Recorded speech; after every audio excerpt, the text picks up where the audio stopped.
Now next important point is specific heat capacity. अब यहाँ पे जो स्पेसिफिक हीट कैपेसिटी होती है वो दो टाइप्स की होती है, specific heat capacity at constant volume and second होता है एट कांस्टेंट प्रेशर। तो ये जो specific heat capacity, specific means इसका वैल्यू फिक्स है, और जो हीट की कैपेसिटी है वो हीट की कैपेसिटी कांस्टेंट वॉल्यूम को प्रोवाइड किया जा रहा है या तो फिर कांस्टेंट प्रेशर को, जो भी गैस रहेगा, जो भी सब्सटेंस रहेगा, उसको अगर हम हीट प्रोवाइड करते हैं तो उसकी हीट लेने की एक क्षमता होती है, एक कैपेसिटी होती है, और उसका एक फिक्स वैल्यू होता है, इसलिए इसको हम कहते हैं स्पेसिफिक हीट कैपेसिटी। तो हम जिस बॉडी को हीट प्रोवाइड करने वाले वो heat at constant volume provide कर रहे हैं या कांस्टेंट प्रेशर प्रोवाइड कर रहे हैं, ये फैक्टर इंपॉर्टेंट होता है। जब हम इसको कांस्टेंट वॉल्यूम पे प्रोवाइड करते हैं तो इसको डिनोट करेंगे CV, और जब हम इसको कांस्टेंट प्रेशर पे प्रोवाइड करते हैं तो इसको डिनोट करेंगे by CP। So CV stands for specific heat capacity at volume at constant volume, and specific heat capacity at constant pressure stands और इंडिकेटेड बाय CP। तो ये था बेसिक टर्म। अब देखेंगे कि ये heat capacity, specific heat capacity actually क्या होता है, तो साइड बाय साइड हम दोनों भी देख लेंगे। समझो हमारे पास फर्स्ट केस है स्पेसिफिक हीट कैपेसिटी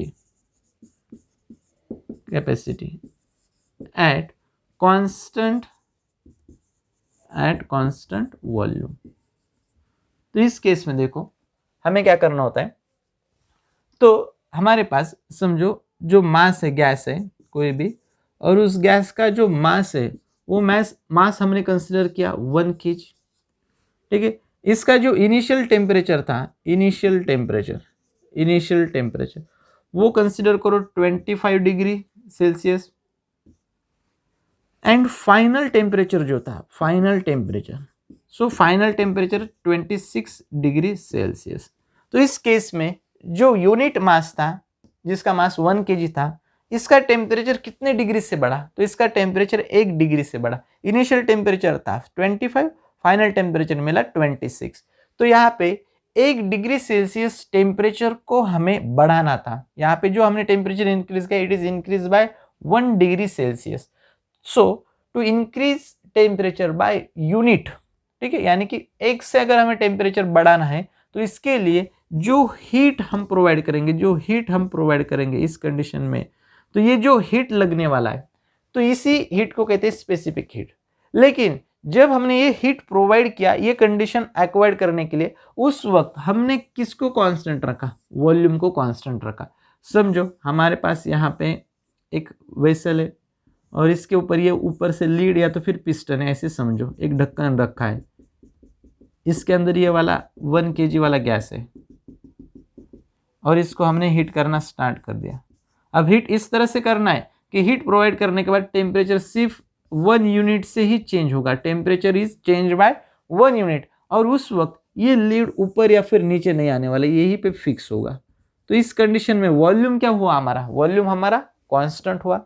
और एट कांस्टेंट वॉल्यूम हमने क्या प्रोवाइड किया, हीट। एट कांस्टेंट वॉल्यूम अगर आप हीट प्रोवाइड करते हो तो उस केस में वहां पे टेम्परेचर बढ़ेगा, प्रेशर बढ़ेगा। ओके, तो इस केस में जो भी टेम्परेचर बढ़ेगा उसको हमें सिर्फ 1 यूनिट से ही बढ़ाना है।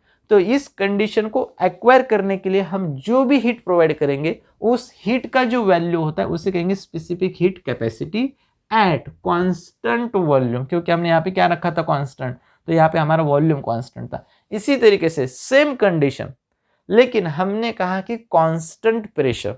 अब इस केस में क्या हो रहा था, इस केस में वॉल्यूम के केस में प्रेशर बढ़ रहा था, टेम्परेचर बढ़ रहा था, ठीक है। तो यहाँ पे प्रेशर कांस्टेंट नहीं था, लेकिन हमें प्रेशर कांस्टेंट अगर रखना होगा तो इस लीड को हम थोड़ा सा ऊपर उठाएंगे। जैसे ही लीड ऊपर उठेगा तो इसका वॉल्यूम क्या हो जाएगा, बढ़ जाएगा, इसका वॉल्यूम इंक्रीज हो गया। और जैसे वॉल्यूम बढ़ेगा ये गैसेस के पार्टिकल्स थोड़े से आगे जाएंगे, जैसे पार्टिकल्स आगे जाएंगे वहां पे प्रेशर रिड्यूस होगा, यानी कि इनिशियल प्रेशर को रिस्टोर कर लेगा।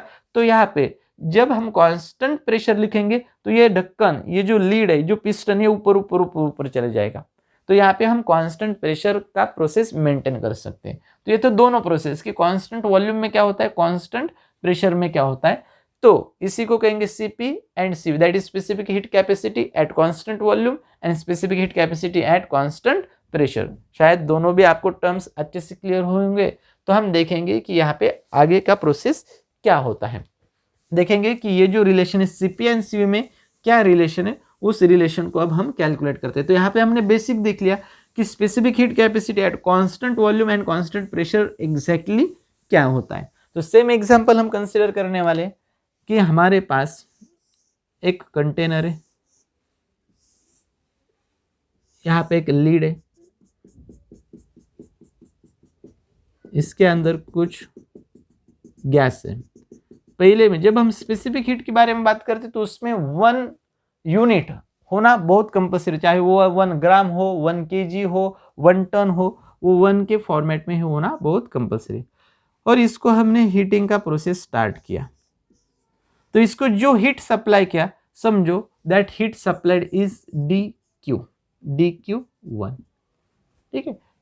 Q stands for heat. तो हमने इसको कुछ पार्शियल हीट प्रोवाइड की। जैसे हीट प्रोवाइड की तो इस वाले केस में हमारा जो वॉल्यूम था वो वॉल्यूम कांस्टेंट है। फर्स्ट प्रोसेस कंसीडर कर रहे, इसके अंदर जो वॉल्यूम है वो वॉल्यूम कांस्टेंट है। तो यहाँ पे जितना भी हीट प्रोवाइड किया जा रहा है तो वो हीट इस पार्टिकल्स को मिल रहा है, जिसके वजह से पार्टिकल की इंटरनल एनर्जी बढ़ेगी। यानी कि यहाँ पे जो भी हीट हमने प्रोवाइड किया it is utilise to increase its internal energy. So equals to आ जाएगा DE, okay, internal energy DE। जो भी हीट हमने प्रोवाइड किया it is utilise to increase its internal energy. अब ये जो इंटरनल एनर्जी होगी इट इज इक्वल टू, क्योंकि हमें पता है कि जैसे ही इंटरनल एनर्जी बढ़ता है वहां पे क्या चेंज होता है, टेम्परेचर। हमने स्टार्टिंग में ही देखा था जब हमने इंटरप्रिटेशन किया था टेम्परेचर का, वहीं पे कि energy E is directly proportional to the temperature. तो यहाँ पे क्या चेंज होगा, टेम्परेचर बढ़ेगा। और टेम्परेचर कितने अमाउंट से बढ़ेगा, so constant Cv। So dq1 equals to internal energy equals to Cv dt, क्योंकि क्या चेंज हो रहा है यहाँ पे, इंटरनल एनर्जी चेंज हो रही है, dt चेंज हो रहा है। So dt equals DE equals to Cv dt, ये वाला हमारा फर्स्ट इक्वेशन। अब कंसिडर करो कि सेकंड वाला प्रोसेस जहां पे हमारा प्रेशर कांस्टेंट है, ठीक है, वॉल्यूम चेंज होगा, प्रेशर कांस्टेंट, सेम कंडीशन। अब हमारा वॉल्यूम कांस्टेंट नहीं, अब हमारा क्या होगा, प्रेशर कांस्टेंट। जैसे ही आप हीट प्रोवाइड करोगे तो हीट गेन करने के बाद प्रेशर को कांस्टेंट रखने के लिए ये लीड थोड़ा सा ऊपर जाएगा। यानी कि यहाँ पे जो हीट प्रोवाइड कर रहे हैं हम, यहाँ पे जो हीट प्रोवाइड कर रहे हैं, ये हीट ने एक काम किया। क्या काम किया, यहाँ पे जो लीड था इसको ऊपर लेके चले गए। यानी कि यहाँ पे क्या प्रोड्यूस हुआ, वर्क इज प्रोड्यूस, यहाँ पे वर्क प्रोड्यूस हुआ। यानी कि जो हीट हम प्रोवाइड कर रहे थे इस हीट का यूटिलाइजेशन हुआ टू प्रोड्यूस वर्क। आगे यहाँ पे जो गैस के पार्टिकल्स थे इन्होंने भी इस हीट को एब्जॉर्व कर लिया, that is the internal energy. यानी कि यहाँ पे जो हीट हमने प्रोवाइड की, दैट इज समझो यहाँ पे हमने dQ2 इतना हीट प्रोवाइड किया। तो ये हीट दो काम में बढ़ गया, for increasing internal energy DE plus produce work done DW, ठीक है। तो यहाँ पे दो काम हुए। अगर ये लीड ऊपर नहीं जाता था तो सिर्फ वहां पे इंटरनल एनर्जी इंक्रीज होता था, लेकिन इस वाले केस में इंटरनल एनर्जी भी आएगा और वर्क भी प्रोड्यूस होगा, ठीक है। और ये इक्वल टू होगा, यहाँ पे क्या कांस्टेंट था, प्रेशर। सो Cp इंटू dt, क्योंकि यहाँ पे इंटरनल एनर्जी बढ़ा। तो ये आ गया हमारा सेकंड वाला इक्वेशन, ये आ गया हमारा सेकंड वाला इक्वेशन। अब हमारे पास DE का वैल्यू तो है Cv dt, तो इसको रख सकते हैं हम, ओके। तो देखो Cp dt equals to DE का वैल्यू यहाँ से उठा लेंगे, Cv इंटू dt प्लस ये जो वर्क था ये work as it is DW। तो ये हुआ हमारा थर्ड वाला इक्वेशन। इसमें इक्वेशन ही हमें डिराइव करना है, Cp और Cv में रिलेशन फाइंड आउट करना है। तो इसको शिफ्ट कर देते हैं, Cp dt minus Cv dt equals to work done. अब यहाँ पे जो वर्क डन हुआ it is due to the, ये वर्क किस में हुआ, जब प्रेशर कांस्टेंट था वो वाले प्रोसेस में, सेकंड वाले प्रोसेस में ये वर्क डेवलप हुआ था।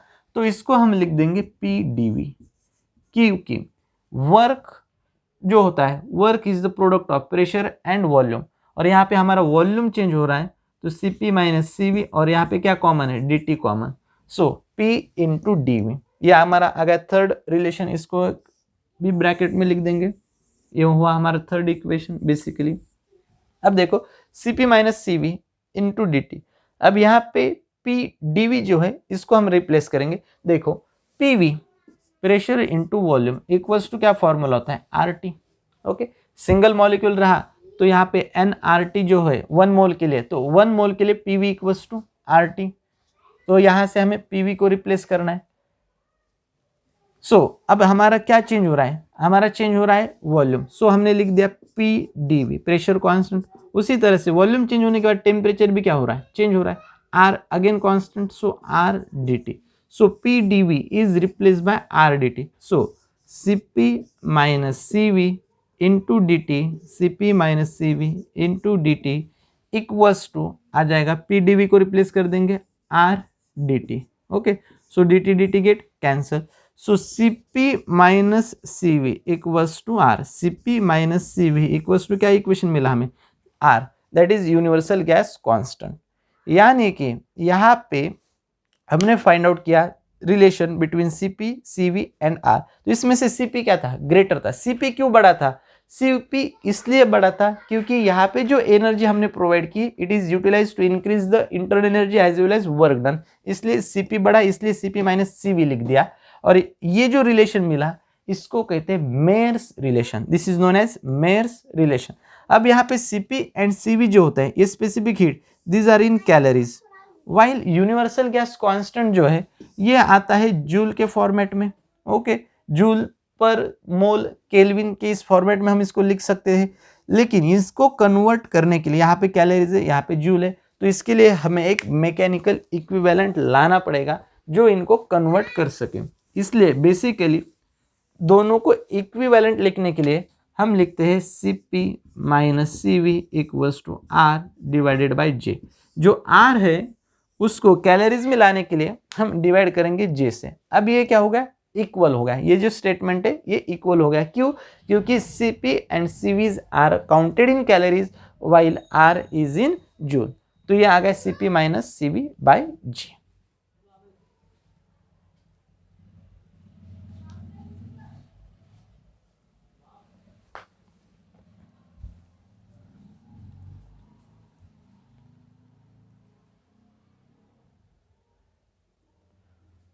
अल्सो ये तो हमने स्पेसिफिक हीट के बारे में कह दिया।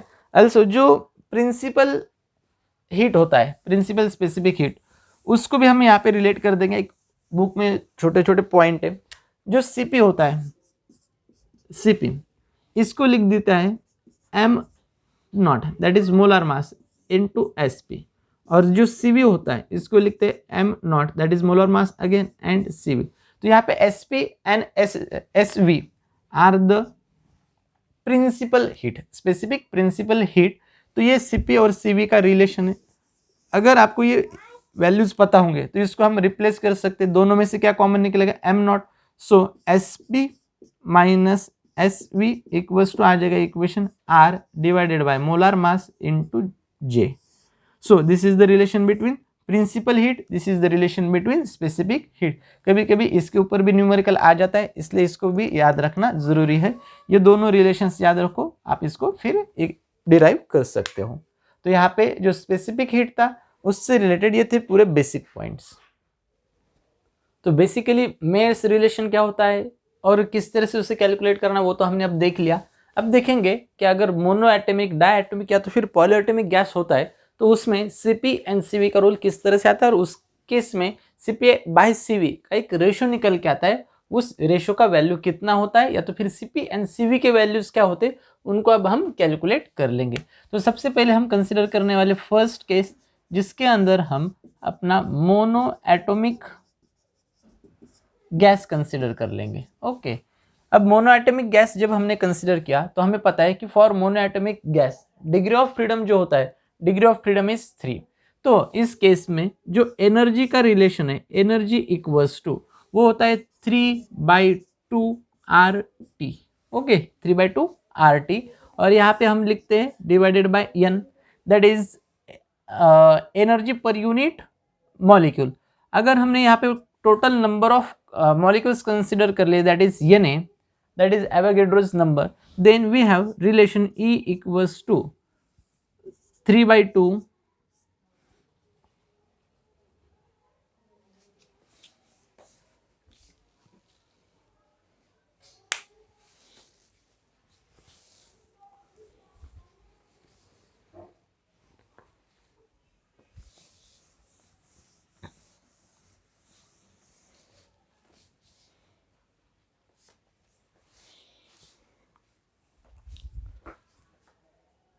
तो बेसिकली हमने यहां तक देखा था Mayer's relation, that is Cp minus Cv equals to R, और उसको किस तरह से कैलकुलेट किया जाता है वो पूरे स्टेप्स हमने देख लिए। अब देखना है अगर कोई भी गैस मोनोएटॉमिक होता है, डायटोमिक होता है, या तो फिर पॉलीएटॉमिक गैस होता है, तो उस केस में Cp का वैल्यू कितना होगा, Cv का वैल्यू कितना होगा, और इन दोनों में क्या रिलेशन होगा उसको अब हमें फाइंड आउट करना है। तो सबसे पहला जो केस होगा उसे हम कंसिडर करने वाले monoatomic gases. Okay, for monoatomic gases हमें पता है कि डिग्री ऑफ फ्रीडम जो होता है, डिग्री ऑफ फ्रीडम होता है 3। अब इस केस में जो एनर्जी हमें मिला, एनर्जी, वो एनर्जी रहेगा 3/2 into Na into Kb into T. Okay, basic original जो इक्वेशन था वो था E इक्वल्स टू 3/2 RT। अब R का वैल्यू पता है, R is replace by Na into Kb, और यहाँ पे Na इसलिए लिया क्योंकि पर मोल एनर्जी हमें मिलने वाला है, इसलिए energy per mole equals to 3/2 Na into Kb into T. ये था मॉलिक्यूल मोनोएटॉमिक गैस जो है उसके लिए इक्वेशन। ठीक है, तो अब यहाँ से हमें मोनोएटॉमिक का इक्वेशन मिल गया। अब बेसिकली पता है यहाँ पे जो एनर्जी होगा इट इज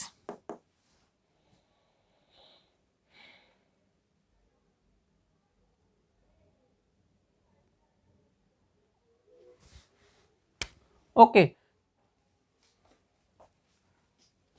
नाउ अब हमें पता है कि जब हमने Cp एंड Cv का रिलेशन निकाला तो एट कांस्टेंट वॉल्यूम हमारे पास एक इक्वेशन था, DE equals to that is dQ equals to DE equals to CV into dt।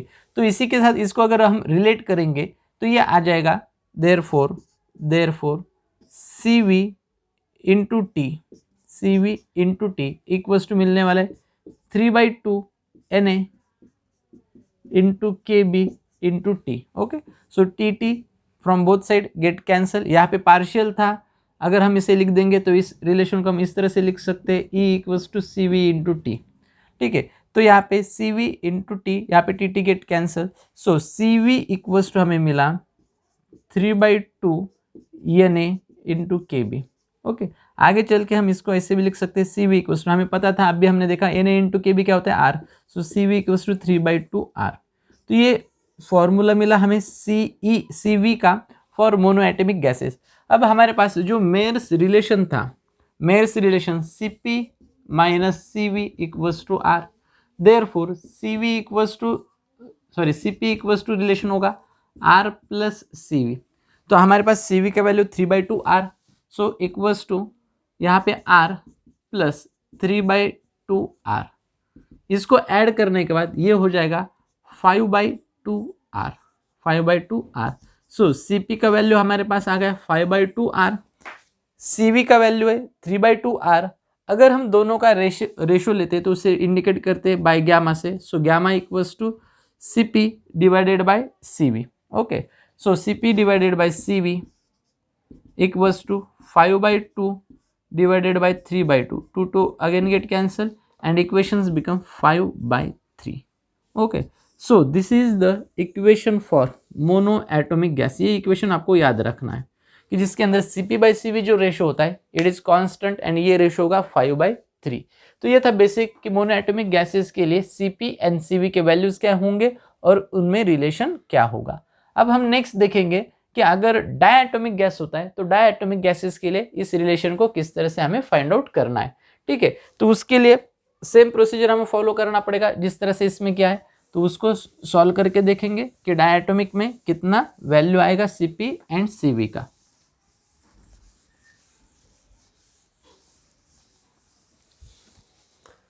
Now second case, diatomic gases.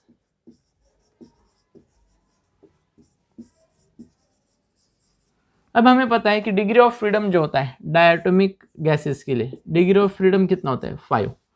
सो यहाँ पे डायटोमिक गैसेस के लिए जो एनर्जी होगा, एनर्जी आ जाएगा 5/2 kBT इंटू Na टोटल के लिए, या तो फिर आप इसको डायरेक्टली RT के फॉर्मेट में भी लिख सकते हो। So degree of freedom 5, E equals to 5/2 kBT into T। अब at constant, again at constant volume, हमें पता था constant volume E equals to CV into T. So therefore E का value 5/2 kB into T into Na equals to CV into T, T again get cancel. So CV का value मिला 5/2 और इसको लिख देंगे R, 5/2 R। So CV equals to 5/2 R। अब यहाँ से निकालेंगे Cp minus CV, again Cp minus CV equals to R। So Cp equals to R plus CV equals to R plus 5/2 R, 5/2 R, R अगर common निकलेगा तो ये हो जाएगा 7/2 R। So this is the value for Cp। Diatomic में Cp और Cv का value first case में यहाँ पे हमने निकाला था गामा, फॉर ये था मोनोएटोमिक के लिए। अब यही इससे हम करेक्शन करके निकालेंगे डायटोमिक के लिए। तो डायटोमिक के लिए फॉर्मूला क्या हो जाएगा, तो Cp के वैल्यूज रख दो 7/2 R एंड यहाँ पे 5/2 R। सो 2 R गेट कैंसल और बचेगा 7/5। सो this is the formula for diatomic gases की जो Cp एंड Cv का रिलेशन होगा, तो इस तरह से डायटोमिक में रिलेशन आ जाएगा। लेकिन अब हमने यहाँ पे डिग्री ऑफ फ्रीडम 5 कंसिडर किया था। Degree of freedom 5 means translational system में जो एनर्जी होता है उसके 3 टर्म्स और रोटेशनल के 2 टर्म्स, तो इनको पकड़ के यहाँ पे डिग्री ऑफ फ्रीडम 5 आ गया। लेकिन अगर हम यहाँ पे वाइब्रेशनल एनर्जी कंसिडर कर लेते थे, वाइब्रेशनल एनर्जी कंसिडर करते हैं, तो इसके अंदर फिर से 2 डिग्रीज ऑफ फ्रीडम ऐड हो जाएंगे और Cp एंड Cv का वैल्यू चेंज हो जाएगा। तो अब देखेंगे इसका एक्सेप्शनल केस या तो फिर ऐसा केस जिसके अंदर हम वाइब्रेशंस को काउंट करने वाले। तो ये वाला जो केस था इसके अंदर हमने वाइब्रेशंस को काउंट नहीं किया।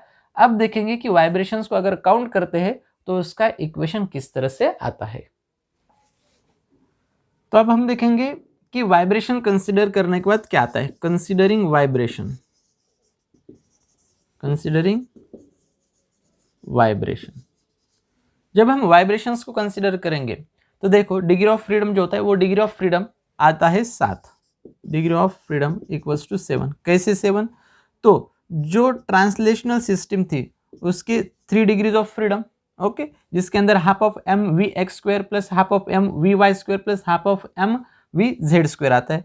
फिर आते हैं रोटेशनल के 2, ठीक है, जिसके अंदर आएगा half of i(ω)y² plus half of i(z)ω)z²। And translational जो होगा, ट्रांसलेशनल के आ जाएंगे 2, सॉरी ट्रांसलेशनल नहीं, यहाँ पे लिखेंगे वाइब्रेशनल। वाइब्रेशनल के अंदर half mu² plus half kr², उसके 2 टर्म्स। तो ये पूरे मिला के कितने होने वाले, ये पूरे मिला के होने वाले 7। तो इस केस में एनर्जी इक्वल्स टू फॉर्मूला आ जाएगा 7/2 Na kBT, ठीक है। अब at constant volume, again at constant volume हमें पता है कि E equals to CV into T, ठीक है। तो इसकी वजह से हम यहाँ पे लिख सकते हैं E का वैल्यू 7/2 Na kBT, इसको लिख देंगे directly RT equals to CV into T, T again get cancel. So CV equals to 7/2 R, ये था CV का वैल्यू। इसी तरीके से अगर हमें Cp का वैल्यू निकालना है तो इसके अंदर क्या करना पड़ेगा, एक R ऐड करना पड़ेगा। जैसे एक R इसके अंदर आप ऐड कर लोगे तो ये आ जाएगा 9/2 R और Cp/Cv का ratio, Cp/Cv equals to R get cancel, 2 get cancel, so it becomes 9/7, 9/7। तो इस तरीके से हमने Cp एंड Cv की रिलेशंस फाइंड आउट किए for monoatomic and diatomic gases. Now अब लास्ट केस होगा पॉलीएटॉमिक गैसेस। इसी के साथ काइनेटिक थ्योरी ऑफ गैसेस का पार्ट खत्म हो जाएगा और बचेगा सिर्फ रेडिएशन। सो पॉलीएटॉमिक गैसेस। अब पॉलीएटॉमिक गैसेस में जो एनर्जी होती है ट्रांसलेशनल, उसके अंदर 3 टर्म्स होते हैं, इसलिए हम लिखेंगे 3/2 Na kBT। इसके बाद रोटेशनल होता है। रोटेशनल में अगर मॉलिक्यूल लीनियर होगा, जैसे हमने एग्जांपल देखा था MgCl2 का, तो वहां पे 2 डिग्रीज ऑफ फ्रीडम हो गए, लेकिन वैसे नहीं रहा तो फिर उसी में 3/2 Na kB that is 3 degree of freedom होगा। अब बचा वाइब्रेशन। अब ये वाइब्रेशन ये वाइब्रेशन में डिपेंड होगा कि वहां पे जो भी एटम्स है उनका अरेंजमेंट किस तरह से। सो वाइब्रेशनल में अरेंजमेंट के ऊपर डिपेंड होगा कि वहां पे किस तरह से वो वाइब्रेट हो सकता है, इसलिए यहाँ पे डिग्री ऑफ फ्रीडम हम F कंसिडर करेंगे इनटू जो फैक्टर कंट्रीब्यूट करने वाला है, हर फैक्टर जितना अमाउंट कंट्रीब्यूट करने वाला है वो होगा 2/2 into Na into KB into T। ठीक है, सो टोटल एनर्जी जो हमें मिलेगा, टोटल एनर्जी मिलेगा 3/2 प्लस 3/2 प्लस ये वाला, सो इसको लिख देंगे 3/2, इसके अंदर NAB KBT NA ओके। तो ये पूरा कॉमन निकलेगा जब हम इनको ऐड कर देंगे।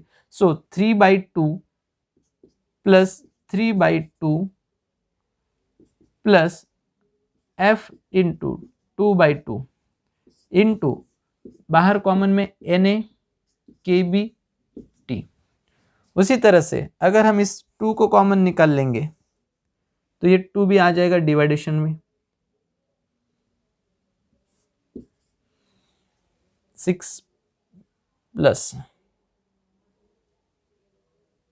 ठीक है, इसको अंदर ही रन देंगे फिर देखते क्या बनता है। तो ये आ जाएगा 6/2, तो ये हो जाएगा एनर्जी E इक्वस टू दोनों को ऐड करने के बाद 6/2 प्लस ये 2 तो यहाँ पे कैंसिल हो ही जाएगा, 6/2 प्लस ये आ जाएगा 3 प्लस F इंटू ब्रैकेट के बाहर आ जाएगा Na kBT।